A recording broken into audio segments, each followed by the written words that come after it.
Olá, queridos alunos, nós aqui novamente unidos, professora Suzana, dando continuidade às nossas dicas para a prova da OAB primeira fase, Direito Constitucional.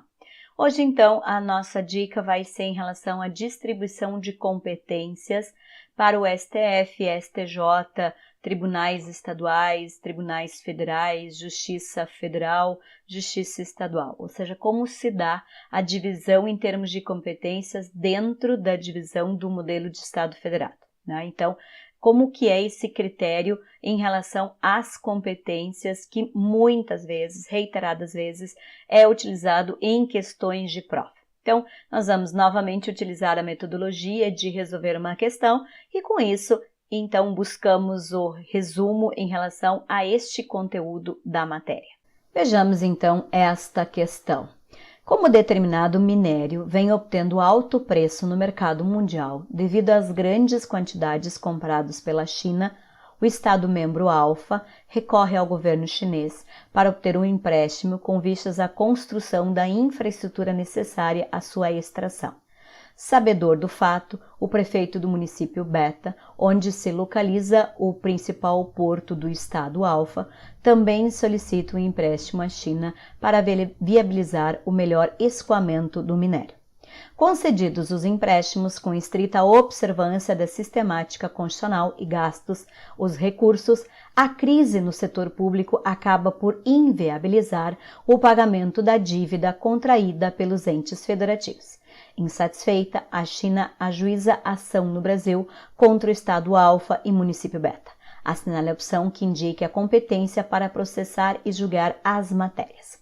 Então vejamos que essa é uma situação muito possível de ser cobrada e de acontecer no dia a dia prática. Então tem dois estilos diferentes de questões de prova em relação a esse conteúdo. O primeiro tipo de questão é em relação à competência necessária para a autorização destes empréstimos.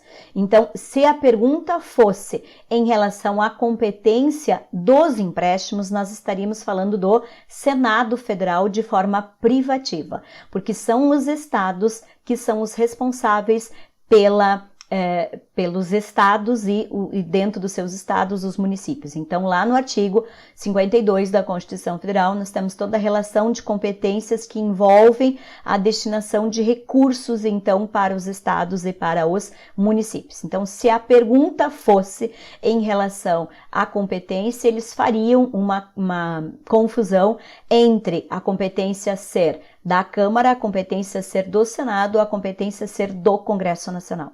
Aqui não é competência do Congresso Nacional, porque não está havendo um controle em relação aos atos do chefe do Poder Executivo.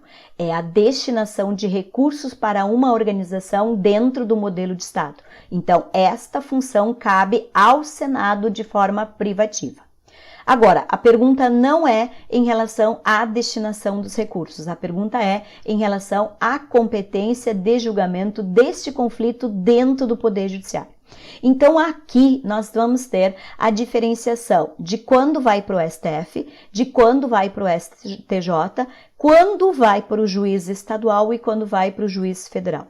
Então, nós temos aqui a relação do artigo 102, inciso 1, a linha F da Constituição Federal, o 108, inciso 2 da Constituição Federal, que é a Justiça Federal, e no caso do 105, inciso 1, e ainda o 105, inciso 2, mais especificamente a linha C. Então, todos esses artigos aqui nós vamos ter que revisar para entender a fórmula de como se dá a questão dos julgamentos em relação ao Brasil e dentro dessa estrutura quem fica a cargo do quê. Então, gente, sempre que for relações internacionais, então, Brasil versus outro país, se fosse o Brasil, ou seja, a União adquirindo este empréstimo em relação à China, seria STF. Se fosse o Brasil e a ONU, né, um organismo internacional sem ser um estado específico, seria STF. Ou seja, sempre as relações de Brasil com outro país ou de Brasil com outro organismo é STF. e sempre que for qualquer um dos 26 estados, mais o Distrito Federal em relação a um outro país, a uma outra organização, aí também vai ser STF, tá?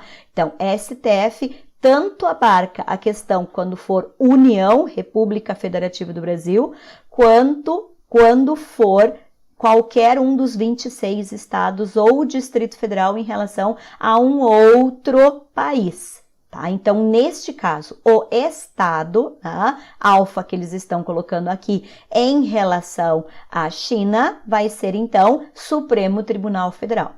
Agora, como que é a regra em relação aos municípios no nosso sistema?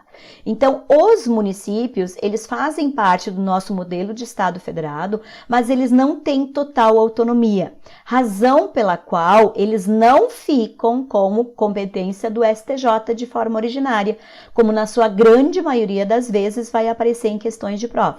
Então, o aluno acha, se o Estado é no STF, o STJ vai originariamente o município vai originariamente para o STJ. Não. O município, sempre que for relação do município com outro país ou outro organismo internacional, bem como a pessoa física ou jurídica domiciliada naquele município em relação a um outro país ou em relação a um outro organismo, nós estamos falando de competência de Justiça Federal, artigo 108, inciso 2 da Constituição Federal. Cuidado, não vai ser Justiça Estadual, vai ser Justiça Federal a competência, porque aqui é causa relacionada com o todo que é a União, tá? Então, neste caso aqui, a sistemática em relação ao empréstimo do município beta, em relação à China, então, vai ser de competência da Justiça Federal e não da Justiça Estadual. Agora, olha o artigo 105, inciso 2, a linha C, que é, então, o STJ. O STJ, olha a diferença de questões de prova que nós temos que cuidar. Se a questão de prova fosse conflito do município do estado, do município beta, do estado alfa, com o município beta do estado Y, aí a solução seria do STJ, porque é o conflito entre municípios de estados diferentes. Aí a competência do STJ. Mas como aqui o conflito é em relação ao município com outro organismo, um outro país, aí neste caso a competência é da Justiça Federal e o recurso é que vai para o STJ. E aí nós estamos falando de ROC, de recurso ordinário constitucional. Nós não estamos falando de apelação para o TRF, nós estamos falando de ROC para o STJ. Então, poderíamos ter também uma questão de prova nesse sentido, perguntando a sistemática em relação a recurso. Então, neste caso, o recurso da competência que é originária na Justiça Federal passa a ser ROC no STJ, recurso ordinário constitucional por força do artigo 105, inciso 2, a linha C. Agora sim, podemos então ler cada uma das alternativas e fazer a interpretação. Então, Supremo Tribunal Federal nos dois processos. Não, Supremo Tribunal Federal no primeiro caso e Justiça Federal no segundo caso. B, Supremo Tribunal Federal na relação jurídica entre a China e o Estado alfa, correto? E Superior Tribunal de Justiça, essa é a mais comum do aluno responder. Não é Superior Tribunal de Justiça. Só seria Superior Tribunal de Justiça se fosse conflito de municípios de estados diferentes dentro da organização brasileira. Como é em relação à organização internacional, aí a competência da Justiça Federal, por isso que a resposta é C. Supremo Tribunal Federal na relação jurídica entre a China e o Estado alfa e o juiz federal na relação entre a China e o município beta, como expressamente determinado na Constituição, no artigo 108, inciso 2. E a última, na D, não é Tribunal de Justiça, ou seja, nós não temos julgamentos de conflitos em unidades federadas dentro do Tribunal de Justiça. No Tribunal de Justiça nós só vamos ter se for conflito entre municípios do mesmo estado, e não quando for relação de estados diferentes. Espero que tenham gostado da dica de hoje, que é algo muito utilizado em questões de prova e não muito sabido pelos alunos, que é a diferenciação em relação às competências originárias dentro do nosso modelo de Estado federado em relação aos conflitos entre os entes federados e o conflito desses entes federados com outros organismos internacionais ou outros países. Então, fica a dica de hoje. Espero vocês no nosso próximo encontro com mais dicas para a prova da OAB em Direito Constitucional. Bom estudo e até o nosso próximo encontro.